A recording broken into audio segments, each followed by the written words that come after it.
une situation assez difficile, les listes nationales qui nous ont fallu de diversion, est normal, tout à fait normal, comme partout au Sénégal. Là, actuellement, c'est la grande retrouvaille autour de l'essentiel, c'est-à-dire le programme du président de la République, son Excellence Macky Sall. Nous sommes fiers d'être là, unis, comme un seul homme, pour vous accueillir. Tête de liste nationale de la liste la coalition Benno Bokk Yakaar, soyez la bienvenue dans le département de Kanel. Nous sommes très fiers aussi de vous accueillir, vous et votre délégation. Nous vous disons, nous avons été toujours premiers au Sénégal en matière de résultats électoraux. Pourcentage, bien sûr. Nous donnons encore aujourd'hui réitérer cette, cette tradition, merci. Et ces élections aussi, nous allons confirmer comme étant premier au Sénégal en matière de résultats électoraux. Ministre Mamadou Tall et questeur Daouda Dia ensemble, les dojon ongonden do hay gor fora hulde. Enen fo en jidi yumma e baba. 95% assuré. Inshallah rabbi.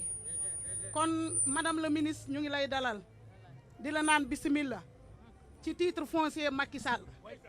Dañoo bëgg nga wax Macky Sall fii moom su tëddee na nelaw ci sunu njiit la ñuy commencé mooy honorable député Farba Ngom mooy njiit bu baax ñu ñëw ci département de Kanel ministre Mamadou Tall ak questeur Daouda Dia ñu booloo bokk ndey ak baay fii ragal amul fii 95% assuré nee ko ñoo ngi ci gannaawam te dinañ taxaw incha allah ba mu xam ne am na fii ay soldat ak ay soldat te nga wax ñu président Macky Sall desaluñu dara comme jël na jigéen rek jiite ko tête de liste ñun ñooy porter combat bi. Premier en termes de pourcentage et nous le serons encore.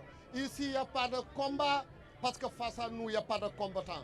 Ici la victoire elle est acquise. Ici c'est Macky aujourd'hui, Macky hier et Macky demain. Les jeunes, les femmes, les anciens, tous les responsables politiques sont unis. Tout le monde derrière le président Macky Sall et la grande coalition Benno Bokk Yakaar. Min mbima bismillah madame la présidente. Amin kolima, amin cuusma, amin mbayaddema, amin jiiɗi walludema, mamin mballe président hoolima, mamin kolima. Bismillah ma est dans ce département. Mooy notre ami Arouna Dia. Ñu ngi koy nuyu bu baax a baax ndax jàppale nañu ci combat bi lu bare ñu ngi koy nuyu di nuyu njaboot gi yëpp.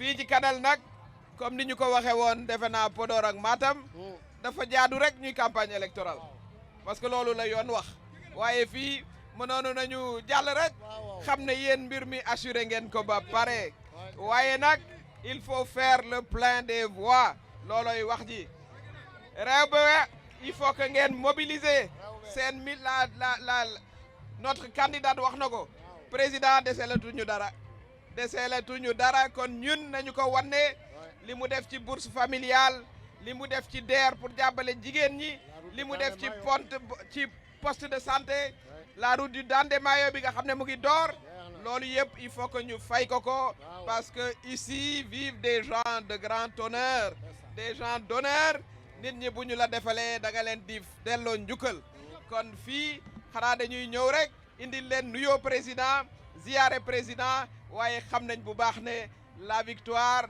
sera belle et grande dans le département de Kanel inchallah may féliciter tout le monde di encourager aussi ma nièce la députée sortante lii nga def aussi ku am honneur ak ngor moo ko man xam ne politique c'est comme ça nga ñëw rek jàpp ci pour que la victoire soit belle et l'ensemble des responsables fii gis nañu ne il n'y a plus de liste parallèle, il n'y a plus de frustration, il y a une dynamique unitaire pour faire du 98% dans le département de Kanel, Inch'Allah.